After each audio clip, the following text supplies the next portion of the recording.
Hello friends, welcome to my YouTube channel. मैं हूं रश्मि Shukla. Start करते हैं पार्ट 2, जो कि पार्ट 1 आपने एसएसटी का टॉपिक भारतीय स्वतंत्रता संग्राम पढ़ लिया होगा। वीडियो फर्स्ट अगर आपने नहीं देखा है तो ज़रूर देखिए दोस्तों। पार्ट 2 लेकर आए हुए हैं, जो कि आपका भारतीय स्वतंत्रता संग्राम पार्ट 2 है, जो एसएसटी का टॉपिक है। सुपर टेट स्पेशल इस टाइम लॉकडाउन में सुपर टेट स्पेशल चलाया जा रहा है। जिसको सुपर टेट की प्रिपरेशन करनी है वो हमारे चैनल से जुड़ सकता है। और आपका एसएसटी आपका ऐसा टॉपिक है जो आपके हर एग्ज़ाम में पूछा जाता है। एसएसटी आपके हर एग्ज़ाम में यानी सोशल स्टडी हर एग्ज़ाम में आपके पूछी जाती है। तो इसमें आपका एसएसटी 10 नंबर का आएगा। जो आपका सुपर टेट है इसमें 10 मार्क्स का एसएसटी आएगा। तो अभी से प्रिपरेशन स्टार्ट कर दीजिए दोस्तों। और अब जल्द से जल्द अगर कहा जाए तो सुपर टेट वैकेंसी न्यू 2021 में आ ही जाएगी। 2021 में न्यू वैकेंसी आ जाएगी 2021। तो बस आपको 1 ईयर अच्छे से पढ़ाई करनी है, क्योंकि 69,000 पूरी हो जाएगी भर्ती। उसके बाद आपको अभी से लग जाना, अच्छे से लग जाना है, क्योंकि बहुत ही इस वैकेंसी में देखने को मिला है एक एक दो दो नंबर से जिसका रुका हुआ है उनको कितने पीड़ा हुई है, उसका सामना करना पड़ा है। तो न्यू वैकेंसी में ऐसा कुछ ना हो, आपका सिलेक्शन निश्चित हो। तुरंत जुड़ जाइए सुपर टेट की प्रिपरेशन के लिए, और साथ ही साथ सीटेट की और साथ ही साथ टेट की प्रिपरेशन के लिए जुड़ सकते हैं हमारे चैनल से दोस्तों। तो अभी तक आपने सब्सक्राइब ना किया हो तो रेड बटन पे जाके सब्सक्राइब करिए दोस्तों। अगर अभी तक आपने सब्सक्राइब ना किया हो तो सब्सक्राइब करिए रेड बटन पे जाके दोस्तों। अगर अभी तक सब्सक्राइब ना किया हो तो रेड बटन पे जाके सब्सक्राइब करिए, और साथ ही साथ शेयर भी करिए। अगर वीडियो पसंद आए अंत तक बने रहिए, स्किप बिल्कुल मत करिएगा। बहुत अच्छा इंपॉर्टेंट टॉपिक है। और लाइक भी करना अगर पसंद आए दोस्तों वीडियो तो बस स्टार्ट करते हैं। एसएसटी जो कि सुपर टेट मोस्ट इम्पॉर्टेंट है। लॉकडाउन में आप अच्छे से घर बैठे पढ़ सकते हैं। जिसके पास सुपर टेट की बुक्स नहीं है तो उसके लिए बहुत ही सुनहरा अवसर है इस चैनल से जुड़ने का। तो स्टार्ट करते हैं मुस्लिम लीग की स्थापना से, क्योंकि मैंने स्वदेशी और स्वराज्य तक आपको पार्ट 1 में उपलब्ध करा दिया था। अब मुस्लिम लीग की स्थापना से स्टार्ट करना था, क्योंकि आपको बोर्ड में हम पढ़ाएंगे, आपको रिवीजन टाइम सुपर टेट में देंगे, बोर्ड में पढ़ाएंगे, ग्राफ वाइज पढ़ाएंगे, लेकिन अभी आपको डीपली पढ़ने की ज़रूरत है और इतना ज़्यादा हम बोर्ड में नहीं लिख सकते हैं। तो इसलिए, और जब आपको बोर्ड में रिवीजन कराएंगे तो आपको अच्छे से समझ में आएगा। और साथ ही साथ आपको एक्सरसाइज भी कराई जाएंगी, साथ ही साथ। तो इसलिए आपको बिल्कुल स्किप नहीं करना है एक्सरसाइज पे। डेली आपको जब पार्ट पूरा कंप्लीट हो जाएगा सुपर टेट का तो आपको डेली अभ्यास प्रश्न कराया जाएगा, जो 100 क्वेश्चन का होगा या 80 क्वेश्चन, 50 क्वेश्चन, जैसा बनेगा वैसा एक्सरसाइज कराया जाएगा। तो आपको आइडिया रहेगा किस टाइप के क्वेश्चन पूछे जाते हैं। और हर कंपटीशन के लिए इम्पॉर्टेंट है। आप अगर कंपटीशन की किसी वनडे की तैयारी कर रहे हैं तो आप भी जुड़ सकते हैं इस चैनल के माध्यम से। तो आपका लॉस नहीं है। 14 सब्जेक्ट पढ़ाए जाएंगे, जो कि सुपर टेट इम्पॉर्टेंट है। टेट में 5 सब्जेक्ट हैं, वो भी इम्पोर्टेंट है, वो भी पढ़ाए जाएंगे। सीटेट में 5 सब्जेक्ट हैं, उसको भी पढ़ाया जाएगा। और आप जब कंपटीशन की तैयारी कर रहे हैं तो उसमें एसएसटी, जीएस, जीके सब इम्पोर्टेंट है, रीजनिंग और आपका इंग्लिश, हिंदी। तो आपको सबका लाभ मिलेगा इसमें, अब मुस्लिम लीग की स्थापना के बारे में हम चर्चा करते हैं सबसे पहले, क्योंकि आपको मैंने ज़्यादा बता दिया थोड़ा, तो इसलिए बताना ज़रूरी था कि आप लोग किस की प्रिपरेशन कर रहे हैं। वीडियो तो आपको प्रोवाइड कर दिया जाता है, लेकिन आपको किस की प्रिपरेशन कर रहे हैं इसलिए हमको बताना ज़रूरी था। इसमें super TET, CTET and all competitive one day exam की प्रिपरेशन के लिए बेस्ट है। तो आप ज्वाइन कर सकते हैं। सब्सक्राइब करिए दोस्तों मेरे चैनल को, ज़्यादा से ज़्यादा शेयर करिए पसंद आए वीडियो। अब स्टार्ट करते हैं मुस्लिम लीग की स्थापना के बारे में। तो मुस्लिम लीग की स्थापना कब हुई थी? 1906 ईस्वी में सलीमुल्लाह खां एवं आगा खां के नेतृत्व में। कब हुई थी? 1906 ईस्वी में सलीमुल्लाह खां और आगा खां के नेतृत्व में ढाका में मुस्लिम लीग की स्थापना हुई थी। तो ये क्वेश्चन बहुत ही पूछा जाता है कि मुस्लिम लीग की स्थापना किसने की? तो सलीमुल्लाह खां और आगा खां के नेतृत्व में हुई थी, यानी सलीमुल्लाह खां और आगा खां ने की थी। किस सन में की? 1906 ईस्वी में। 1906 ईस्वी में सलीमुल्लाह खां और आगा खां के नेतृत्व में मुस्लिम लीग की स्थापना हुई। कहाँ पे हुई? अगला क्वेश्चन बनता है, बहुत डीपली जाएगा। कहाँ पे हुई? ढाका में हुई। कहाँ पे हुई? ढाका में हुई। तो 1906 ईस्वी में सलीमुल्लाह खां और आगा खां के नेतृत्व में हुई। कहाँ पे हुई? ढाका में हुई। तो मोस्ट इम्पोर्टेंट क्वेश्चन, किस मुस्लिम लीग की स्थापना किस सन में हुई? 1906 में। किसने की? सलीमुल्लाह खां और आगा खां ने की। और कहाँ पे हुई? ढाका में हुई स्थापना इसकी। नवाब सलीमुल्लाह खां इसके संस्थापक अध्यक्ष थे। अगर संस्थापक की बात करें तो संस्थापक अध्यक्ष थे सलीमुल्लाह खां। मुस्लिम लीग के संस्थापक, मुस्लिम लीग के संस्थापक कौन थे? सलीमुल्लाह खां थे। नवाब सलीमुल्लाह खां थे। मुस्लिम लीग के प्रथम अध्यक्ष वकार उल मुल्क मुश्ताक हुसैन थे। तो बहुत डीपली जाता है, तो इस टाइप के क्वेश्चन पीसीएस लेवल के क्वेश्चन आपको इस सुपर टेट में देखने को मिलेंगे। बहुत डीपली जाता है, तो इसलिए आपको बहुत अच्छे से प्रिपरेशन करनी होगी। मुस्लिम लीग की प्रथम अध्यक्ष वकार उल मुल्क मुश्ताक हुसैन थे। तो ये पीसीएस में पूछा गया था क्वेश्चन, इम्पोर्टेंट भी है आपका। वकार उल मुल्क मुश्ताक हुसैन थे। मुस्लिम लीग के प्रथम अध्यक्ष कौन थे? ये पूछा जाता है क्वेश्चन। मुस्लिम लीग के प्रथम अध्यक्ष कौन थे? तो वकार उल मुल्क मुश्ताक हुसैन थे। वकार उल मुल्क मुश्ताक हुसैन थे। फिर आते हैं कांग्रेस का विभाजन, सूरत अधिवेशन, इसके बारे में चर्चा करते हैं। कांग्रेस का विभाजन, सूरत अधिवेशन। तो आपको हम स्क्रीनिंग के माध्यम से इसलिए बता रहे हैं ताकि आपको अच्छे से पूरा टॉपिक क्लियर हो सके और साथ ही साथ आपको समझ में आए, कोई भी पॉइंट आपसे छूटे ना, इसलिए हम स्क्रीनिंग का प्रयोग कर रहे हैं। और आपको बोर्ड में समझाने की ग्राफ वाइज जिम्मेदारी मेरी है, वो हम आपको नियर एग्ज़ाम के आने पर बताएंगे। तो जितना भी आपको बोर्ड में, अगर कुछ लोग कह रहे हैं मुझे बोर्ड में ज़्यादा समझ में आता, तो बोर्ड में मैं वीडियो बनाऊंगी, लेकिन अभी आपको डीपली पढ़ने की ज़रूरत है। कुछ पॉइंट बोर्ड में छूट भी जाते हैं, क्योंकि बोर्ड में जितना नॉलेज रहता है उतना आपको प्रोवाइड कर दिया जाता है। कुछ पॉइंट ऐसे रहते हैं कि ग्राफ वाइज में ईयर और मेन पॉइंट लर्न रहते हैं। कुछ ऐसे होते हैं जैसे आप वनडे में, अब बहुत सारे क्वेश्चन उस पर डिपेंड होते हैं कि 4 ऑप्शन रहते हैं, उसके ABC करके आते हैं ऑप्शन। तो आपको पूरा डीपली नॉलेज होना चाहिए, तभी आप कर पाएंगे। तो कांग्रेस का विभाजन, सूरत अधिवेशन पे चर्चा करते हैं। स्वदेशी के मुद्दे पर 1907 ईस्वी में कांग्रेस की सूरत अधिवेशन में कांग्रेस स्पष्ट रूप से उदारवादी और उग्रवादी नामक 2 दलों में विभाजित हो गई। जब कांग्रेस में स्वदेशी मुद्दा हुआ, यानी स्वदेशी की मांग होने लगी, स्वदेशी मुद्दा हुआ, तो 1907 में जो कांग्रेस का दल था सूरत अधिवेशन में 2 दलों में बढ़ गया। सूरत अधिवेशन में 1907 में कांग्रेस का विभाजन हो गया। कांग्रेस का विभाजन हो गया 1907 में। सूरत अधिवेशन में कांग्रेस का विभाजन हो गया 1907 में, और ये 2 दलों में बढ़ गया। एक आपका नरम दल और एक आपका गरम दल। मैंने आपको नरम दल के नेता बताए थे और गरम दल के। एक बढ़ गया नरम दल में, दूसरा बढ़ गया गरम दल में। तो दोनों दल आपस में बट गए और इनका कांग्रेस का विभाजन हो गया। कब हुआ? 1907 में। कहाँ? सूरत अधिवेशन में इसका विभाजन हो गया। नेक्स्ट पॉइंट, इस अधिवेशन की अध्यक्षता रासबिहारी घोष ने की थी। अब ये बहुत इम्पोर्टेंट क्वेश्चन बन जाता है, जहाँ इम्पोर्टेंट बन जाता है वहाँ आपको आना चाहिए, बिल्कुल नहीं छोड़ना चाहिए। तो कांग्रेस विभाजन की अध्यक्षता सूरत अधिवेशन में रासबिहारी घोष ने की थी। किसने? रासबिहारी घोष ने की थी।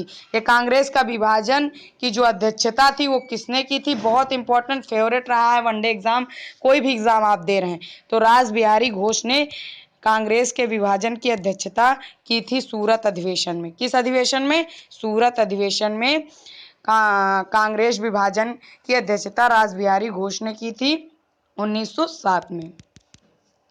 नेक्स्ट आपका पॉइंट आता है, बहुत ही इंपॉर्टेंट, आपको गांधी का हम वीडियो प्रोवाइड करेंगे बोर्ड के माध्यम से, आपको ज़्यादा समझ में आए, तो इसलिए थोड़ा स्क्रीनिंग से अभी ज़्यादा लॉकडाउन है तो आपको पूरा बुक पढ़ने का मौका मिले, अच्छे से लर्न हो, इसलिए हम ये ट्रिक अपना रहे हैं। लॉकडाउन में आप अच्छे से पढ़ें, पूरा डीपली पढ़ें। दिल्ली दरबार, दिल्ली दरबार इंग्लैंड के सम्राट जॉर्ज पंचम एवं महारानी मैरी के स्वागत में 1911 ईस्वी में दिल्ली में एक भव्य दरबार का आयोजन किया गया। जो इंग्लैंड के सम्राट थे जॉर्ज पंचम जी और महारानी मैरी के, उनके स्वागत के लिए 1911 में जो दिल्ली दरबार कब लगा? 1911, ये पूछा जाता है। और इसमें कौन से सम्राट ने, कहाँ के आए थे? इंग्लैंड के सम्राट जॉर्ज पंचम और महारानी मैरी के, तो इनका स्वागत हुआ था। दिल्ली में एक भव्य दरबार का आयोजन किया गया था इनके स्वागत के लिए, जो दिल्ली दरबार में एक भव्य आयोजन हुआ था। और दिल्ली दरबार कब लगा? ये क्वेश्चन बहुत पूछा जाता है। 1911, दिल्ली दरबार 1911 में लगा था। फिर आपका पॉइंट आता है, इस दरबार में बंगाल विभाजन को रद्द करने तथा भारत की राजधानी को कलकत्ता से दिल्ली स्थानांतरित करने की घोषणा हुई। अब इसी में जॉर्ज पंचम जी आए थे, महारानी मैरी के आई थी, 1911 में दिल्ली दरबार लगा था।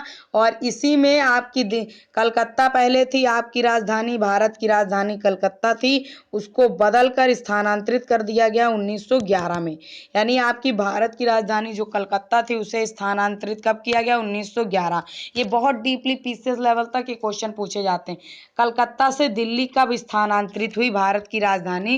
कलकत्ता से दिल्ली कब स्थानांतरित हुई? तो भारत की राजधानी कलकत्ता से दिल्ली 1911 में स्थानांतरित हुई। इससे कई पॉइंट, और 1911 में ही जॉर्ज पंचम और मैरी के आई थी, 1911 में ही दिल्ली दरबार लगा था। ये क्वेश्चन मोस्ट इंपॉर्टेंट है। तो असम प्रांत भी इसी समय स्थापित किया गया था। 1911 में एक और बड़ी बात, असम प्रांत भी स्थापित किया गया था 1911। 1911 में कौन कौन से कांड हुए?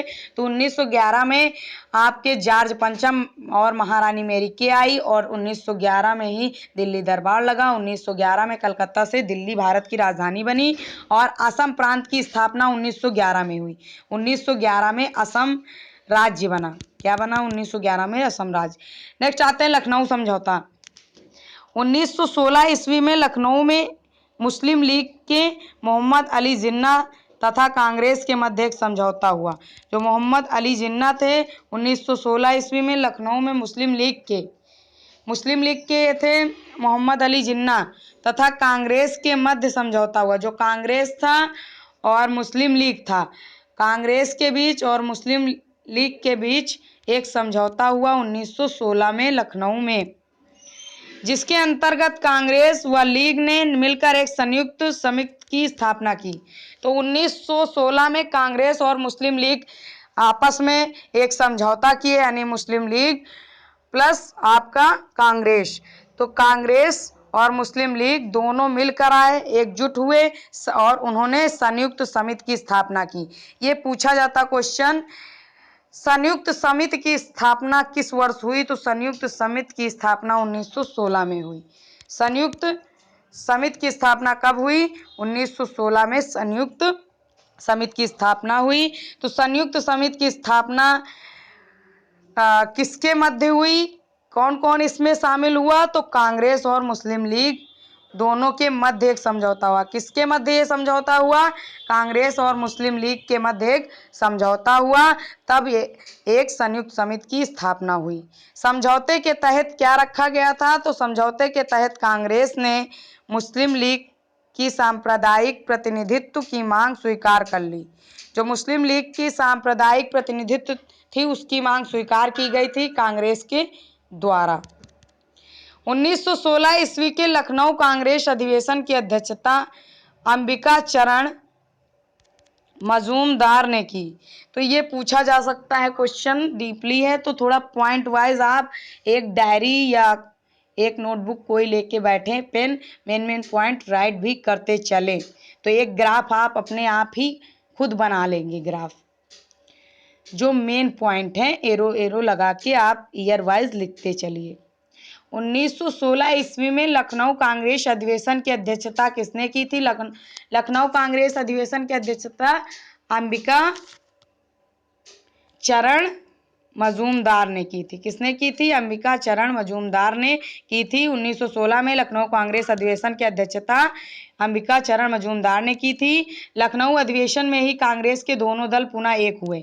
ये पूछा बहुत जाता, मोस्ट इंपॉर्टेंट पीसीएस लेवल तक, कि कांग्रेस के नरम दल यानी गरम दल, उग्रवादी दल और आपके जो नरम दल के नेता थे वो कब एक हुए? तो ये एक हुए, कहाँ पे एक हुए? लखनऊ समझौता में ये कांग्रेस के दोनों दल एक हो गए थे।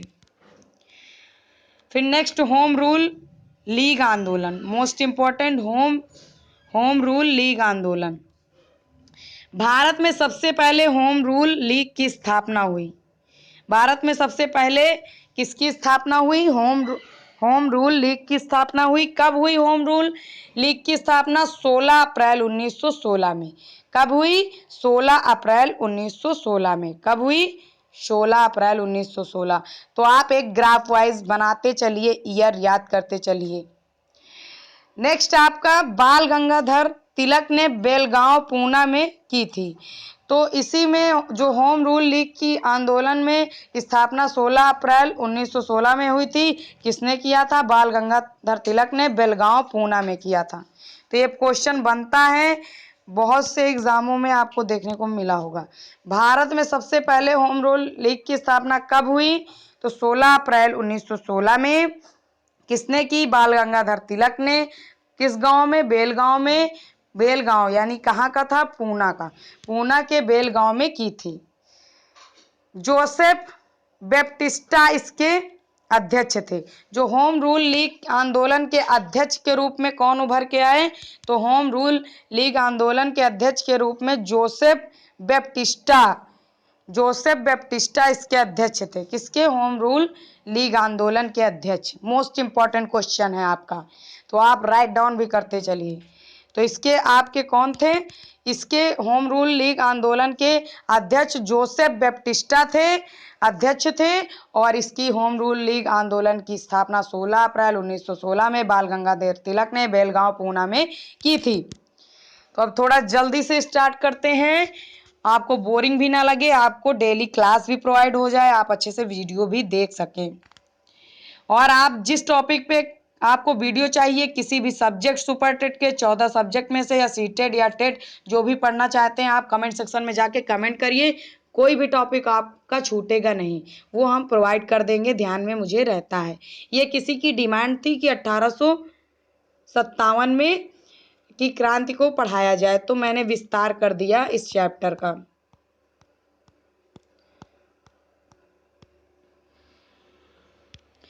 तो आगे सितंबर 1916 में एनी बेसेंट ने Akhil Bharatiya home rule league की गठन मद्रास में किया। अब इसमें कंफ्यूजन मत रखिएगा, वो होम रूल लीग आंदोलन था और होम रूल लीग की स्थापना थी। अब यहाँ पे Akhil Bharatiya home rule league का गठन, तो दोनों में लोग कंफ्यूजन ना करें। कंफ्यूजन में आपका डाउट क्लियर रखें, क्योंकि होम रूल लीग की स्थापना बाल गंगाधर तिलक ने बेलगांव पूना में 16 अप्रैल 1916 में की, जबकि सितंबर 1916 में, मतलब 1916 में एनी बेसेंट ने किया था Akhil Bharatiya home rule league का गठन, मद्रास में किया था। कहाँ पे किया था? मद्रास में। तो Akhil Bharatiya home rule league का गठन पूछा जाए तो मद्रास में किया था। किसने किया था? एनी बेसेंट ने 1916 में। अगर सिर्फ होम रूल लीग की स्थापना पूछी जाए तो बाल गंगाधर तिलक ने बेलगांव पूना में की थी स्थापना 16 अप्रैल 1916 में। तो इस क्वेश्चन में कंफ्यूजन मत हो। जॉर्ज अरुंडेल इस होम रूल लीग के सचिव थे। अब इसमें सचिव की बात आ गई, एकदम डीपली क्वेश्चन जा रहा है कि Akhil Bharatiya home rule league का गठन तो एनी बेसेंट ने किया था 1916 में सितंबर, और इसके सचिव कौन थे? जॉर्ज अरुंडेल इस होम रूल लीग के सचिव थे। एनी बेसेंट के सहयोगियों में वीपी वाडिया तथा सीपी रामास्वामी अय्यर शामिल थे। एनी बेसेंट का सहयोग किसने किया था? तो दो लोगों ने मिलकर किया था, वीपी वाडिया और सीपी रामास्वामी अय्यर ने इनके सहयोगी के रूप में शामिल थे एनी बेसेंट के। अगस्त घोषणा, अगस्त घोषणा के बारे में जानते हैं। अब बहुत ही अच्छे से आपको कंटेंट प्रोवाइड किया जा रहा है। आप अगर डायरी और पेन लेकर बैठे तो आप ईयर वाइज एक एक आंदोलन के बारे में आप अच्छे से लिख सकते हैं। ग्राफ वाइज पूरा डिटेल लिखने की ज़रूरत नहीं। अब जैसे लिखना है तो आप होम रूल लीग आंदोलन 16 अप्रैल 1916 लिखिए और डैश करिए स्थापना किस बाल गंगाधर तिलक ने। फिर वैसे ही आप लिख सकते हैं अगस्त घोषणा, तो ऐसे डेट वाइज और ईयर वाइज लिखते चलिए और मुख्य जो पात्र हैं उनको लिखते चलिए। अगस्त घोषणा देखते हैं। अगस्त घोषणा भारत सचिव मॉन्टेग्यू द्वारा, जो अगस्त घोषणा किसके द्वारा हुई थी? तो अगस्त घोषणा भारत सचिव मॉन्टेग्यू द्वारा हुई थी। कब हुई थी? 20 अगस्त 1917 में। 1916 के बाद 1916 में क्या हुआ था? होम रूल लीग आंदोलन। तो 1917 में क्या हुआ? अगस्त घोषणा। 20 अगस्त 1917 में अगस्त घोषणा हुई थी भारत सचिव मॉन्टेग्यू द्वारा। किसके द्वारा? भारत सचिव मॉन्टेग्यू द्वारा को ब्रिटेन की कॉमन सभा में एक प्रस्ताव लाया गया। जब 20 अगस्त 1917 में, तो इसलिए अगस्त घोषणा, इसे अगस्त घोषणा क्यों कह रहे हैं? क्योंकि ये अगस्त माह में संपन्न हुई थी ये घोषणा, इसलिए इसे अगस्त घोषणा कहा जाता है। अगस्त माह में संपन्न होने के कारण अगस्त घोषणा के नाम से ये पड़ा।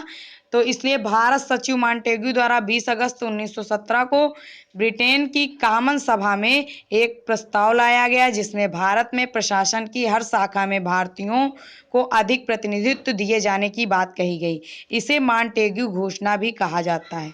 मॉन्टेग्यू घोषणा भी कहा जाता है, यानी अगस्त घोषणा को मॉन्टेग्यू घोषणा भी कहा जाता है। कब हुआ? 20 अगस्त 1917 में एक कॉमन सभा रखी गई थी, एक प्रस्ताव लाया गया था जिसमें भारत प्रशासन की हर शाखा में भारतीयों को अधिक प्रतिनिधित्व दिए जाने की बात कही गई थी और अगस्त घोषणा को ही मॉन्टेग्यू घोषणा कहा जाता है। और अगस्त घोषणा की सभा कब हुई थी? 20 अगस्त 1917 में हुई थी। अब आते हैं, बहुत गांधी जी का योगदान कहाँ से शुरू होता है? चंपारण सत्याग्रह से। तो यहाँ से आपका गांधी जी का रोल बहुत अच्छे से शुरू हो जाएगा और उन्होंने जितने आंदोलन किए, जितने सत्याग्रह किए, उनके बारे में वर्णन हो जाएगा। और एक आपको स्पेशल वीडियो गांधी जी का प्रोवाइड करेंगे जिसमें आपको अच्छे से समझ में आ जाए, क्योंकि बहुत ही इम्पोर्टेंट है। तो चंपारण सत्याग्रह के बारे में जानते हैं।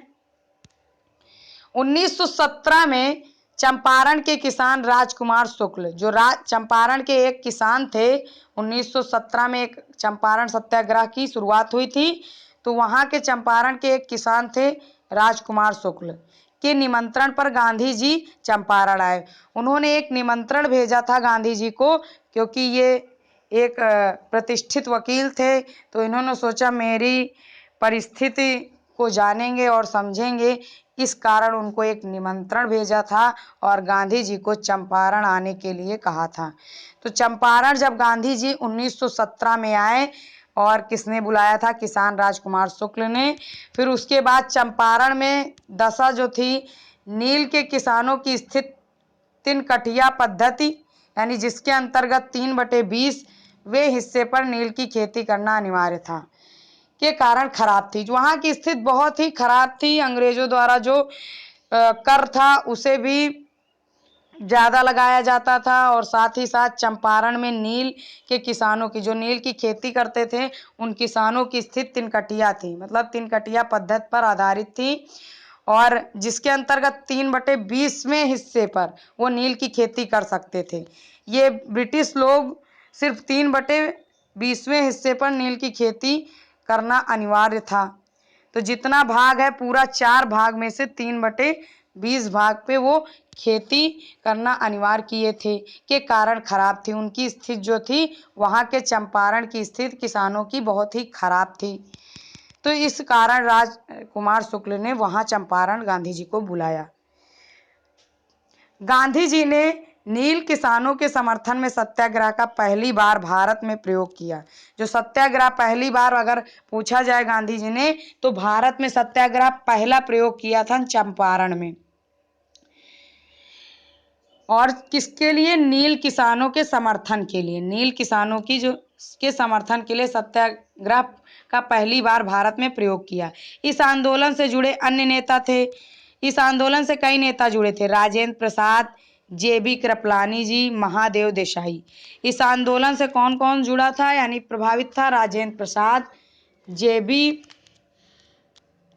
जेबी कृपलानी और महादेव देसाई। चंपारण सत्याग्रह के दौरान गांधी जी के कुशल नेतृत्व से प्रभावित होकर रविन्द्रनाथ टैगोर ने उन्हें महात्मा की उपाधि दी। तो चंपारण वाले में जब ये नील की खेती के लिए किसानों की जो नील किसान के जो दुख दर्द थे उनके विषय में ये अपनी आवाज को उठा रहे थे, उनका साथ दिया था राजेंद्र प्रसाद, जेबी कृपलानी, महादेव देसाई ने नील किसानों का। और साथ ही साथ इन्होंने चंपारण में पहली बार सत्याग्रह का प्रयोग किया था भारत की ओर से। मतलब भारत में सबसे पहले इन्होंने सत्याग्रह की शुरुआत की थी। और इनके कुशल नेतृत्व के कारण इन्हें रविन्द्रनाथ टैगोर ने क्या कहा? महात्मा कहा। इनका जो कुशल नेतृत्व था उस आंदोलन के दौरान यानी चंपारण सत्याग्रह के दौरान, तो इनको क्या कहा था? इनको कहा था महात्मा। किसने कहा था? रविन्द्रनाथ टैगोर ने। यह भी पूछा जाता गांधी जी को महात्मा की उपाधि किसने दी? तो रविन्द्रनाथ टैगोर जी ने दिया। किसने दिया? रविन्द्रनाथ टैगोर जी ने दिया। फिर उसके बाद खेड़ा सत्याग्रह आता है। खेड़ा सत्याग्रह के बारे में जानते हैं। गांधी जी ने किसानों की समस्याओं को लेकर 1918 ईस्वी में 1917 में, लाइन से चलिए, 1917 में चंपारण सत्याग्रह हुआ, फिर खेड़ा सत्याग्रह। चंपारण के बाद खेड़ा आया। तो खेड़ा सत्याग्रह 1918 में खेड़ा के किसान, यहाँ भी किसान थे और यहाँ नील किसान थे, यहाँ खेड़ा में किसान सत्याग्रह की शुरुआत की गई। गांधी जी के अन्य सहयोगियों की में सरदार वल्लभ भाई, इंदुलाल याग्निक थे। जो इसमें जो खेड़ा सत्याग्रह में सहयोगी थे सरदार वल्लभ भाई और इंदुलाल याग्निक। सरदार वल्लभ भाई और इंदुलाल याग्निक थे। और चंपारण में कौन सहयोगी था? राजेंद्र प्रसाद, जेबी कृपलानी, महादेव देसाई थे। फिर आपका खेड़ा सत्याग्रह के बाद अहमदाबाद सत्याग्रह, यानी इसको आंदोलन भी कह सकते हैं, अहमदाबाद सत्याग्रह। मिल मजदूरों और मिल मालिकों के बीच फ्लैग बोनस को लेकर विवाद प्रारंभ हुआ। जो मिल मजदूर थे उन्हें बोनस बहुत कम ही मिलता था, तो मिल मजदूर और मिल मालिकों, जो मिल के मालिक थे, उनके बीच एक फ्लैग बोनस को लेकर एक विवाद गठित हुआ। इसी आंदोलन में सर्वप्रथम गांधी जी ने भूख हड़ताल पर बैठे थे। सबसे पहले अगर कहा जाए भूख हड़ताल पे किस आंदोलन में गांधी जी बैठे? तो भूख हड़ताल पे अहमदाबाद सत्याग्रह आंदोलन में बैठे थे। अहमदाबाद सत्याग्रह में बैठे थे, भूख हड़ताल पर बैठे थे। इसमें अनसुईया बेन पटेल गांधी जी की सहायक थी। तो अहमदाबाद सत्याग्रह में कौन सहायक था? अनसुईया बेन पटेल गांधी जी की सहायक थी। नेक्स्ट आपका आते हैं रॉलेट अधिनियम। रॉलेट अधिनियम, इस अधिनियम के द्वारा अंग्रेज सरकार किसी व्यक्ति को जब तक चाहे बिना मुकदमा चलाए जेल में बंद रख सकती थी या जनता की सामान्य स्वतंत्रता थी।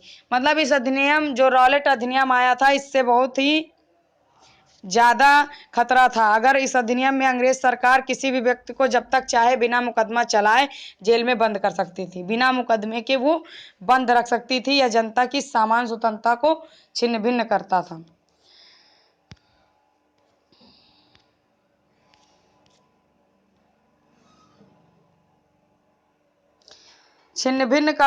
तो इसमें क्या हुआ था?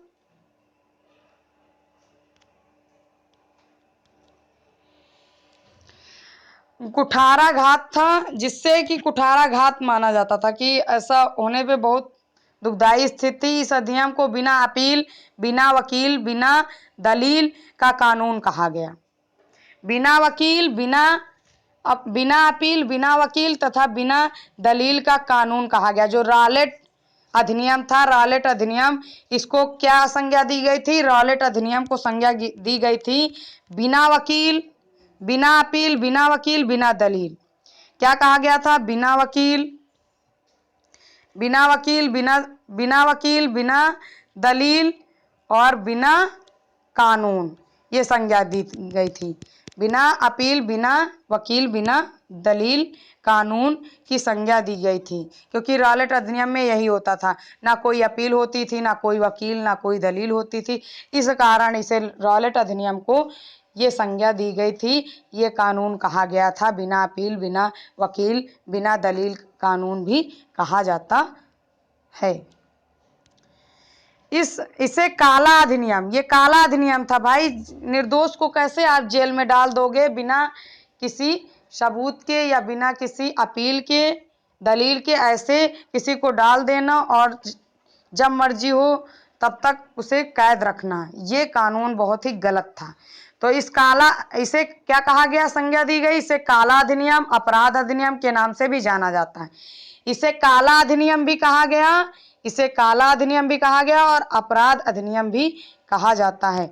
दोस्तों, अब मिलते हैं आपको नेक्स्ट वीडियो में, पार्ट 3 लेकर एसएसटी का आएंगे। तो तब तक के लिए take care, bye bye, thank you guys. अभी तक सब्सक्राइब ना किया हो मेरे चैनल को, सब्सक्राइब कर लीजिए अच्छे से प्रिपरेशन के लिए, और साथ ही साथ शेयर भी करिए वीडियो, ताकि सबको फायदा हो सके इस लॉकडाउन में। और पसंद आए तो जरूर लाइक करिएगा दोस्तों। थैंक यू गाइस, मिलते हैं नेक्स्ट वीडियो में। Take care, bye bye.